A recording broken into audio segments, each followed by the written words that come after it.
नमस्कार, आप सभी दर्शकों को आंखों देखा सच की खबर में स्वागत है। आप देख रहे हैं आंखों देखा सच। शिक्षा से लेकर उनके रोजगार तक, उनके बिजनेस से लेकर उनकी आर्थिक जो सहायता है उन तक हमारी सरकार ने किस प्रकार काम किया।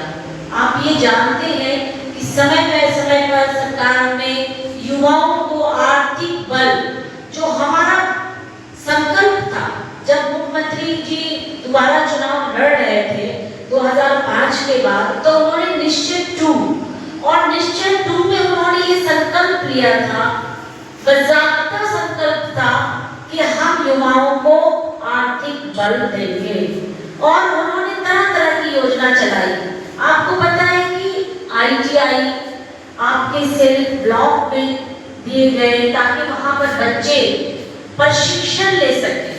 वहां पर युवाओं को प्रशिक्षित किया जाता था तकनीकियों से, अलग-अलग मोबाइल रिपेयरिंग, फ्रिज, AC वगैरह ये सब काम की तकनीकी वहां पर जानकारियां दी जाती थी और दी जाती हैं, सिर्फ दी नहीं बल्कि आज भी ब्लॉक में आपके ट्रेनिंग का एक सूत्र चल रहा है। आप देखें तो एजुकेशन के क्षेत्र में युवाओं को किस तरीके से प्रोत्साहित किया गया। आप जानते हैं कि बच्चे जब पढ़ने लगते हैं, युवा अवस्था उनकी क्या होती है। 3 एज से जब निकलते हैं, जब 10वीं पास करते हैं तो उनकी युवा अवस्था शुरू हो जाती है और उस युवा अवस्था में बच्चों को अगर सही तरीके से अगर उनको आर्थिक सहायता नहीं मिल पाती तो वो बच्चा दिशा विहीन हो जाता है, वो पढ़ाई के प्लेटफॉर्म से उतर जाता था। और माननीय मुख्यमंत्री जी ने इस बात को इतनी गंभीरता से ली कि जो बच्चे 10th पास करने के बाद फिर उनके फ्यूचर कैसे सेव हो, उनके भविष्य को हम कैसे सेव करें, तो उन्होंने क्या किया, 10वीं क्लास वाले बच्चों के लिए एक प्रोत्साहित राशि उन्होंने सभी के लिए, सिर्फ लड़कों के लिए नहीं, लड़कियों के लिए, सभी युवा बच्चों के लिए उन्होंने 10,000 का प्रोत्साहित राशि दे दिया। और उससे क्या हुआ कि लोगों, बच्चे में चेतना आई कि नहीं, मुझे पढ़ना चाहिए। और जो पेरेंट्स थे, जो माता पिता थे, उन पर वो आर्थिक बोझ नहीं हो सके। सरकारी व्यवस्थाओं में जो +2 की पढ़ाई थी वहां उन्होंने दाखिला ले लिया। उसके बाद शुरू होता है उनके कैरियर का समय। वो चुनते हैं कि हमें कौन से रास्ते पर जाना है। जब आप +2 में जाते हैं युवाओं को, तो वहां पर मुख्यमंत्री जी कहते हैं कि इसकी आगे की रुकावट ना हो, तो +2 पास करने वाले यानी इंटर पास करने वाले छात्र और छात्राओं को 25,000 की प्रोत्साहित राशि दी जाती। तो ये थी सोच हमारे मुख्यमंत्री जी की। युवाओं के लिए जितने काम किए गए हैं, सच मानिए उसके बाद तुरंत उन्होंने सोचा कि नहीं, यहाँ से काम नहीं चलेगा, तो उन्होंने उनके ग्रेजुएशन में उनको 50,000 रुपया, जो बच्चे ग्रेजुएशन पास करते हैं उनको तुरंत 50,000 रुपया मिलता है।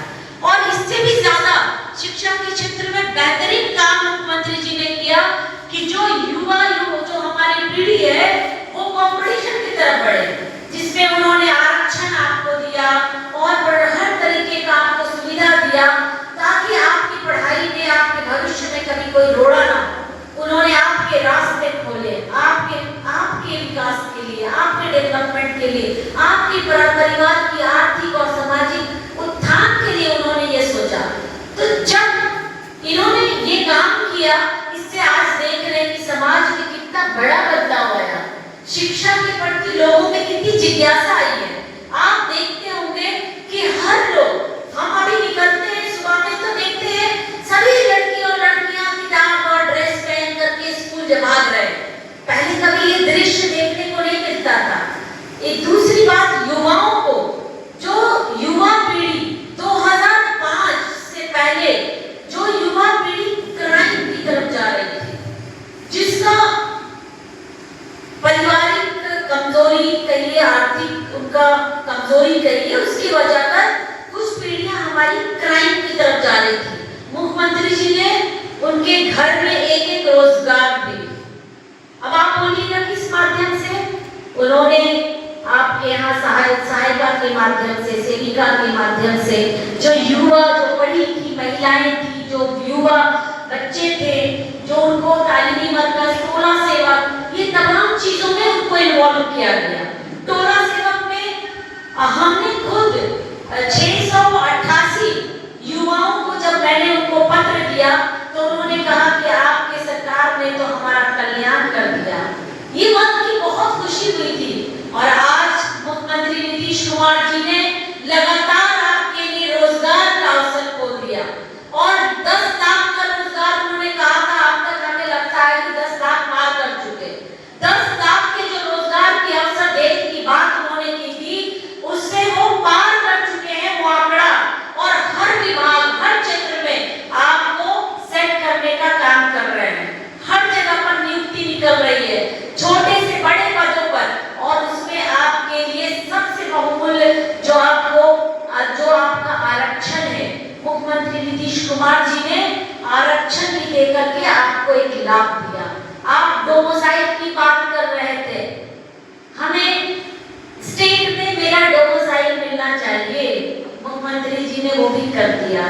तो जहां जो इंसान इतना काम आपके लिए कर रहा है, क्या युवा पीढ़ियों की जिम्मेदारी ये नहीं कि जो काम कर रहे हैं हम उनके साथ खड़े रहें?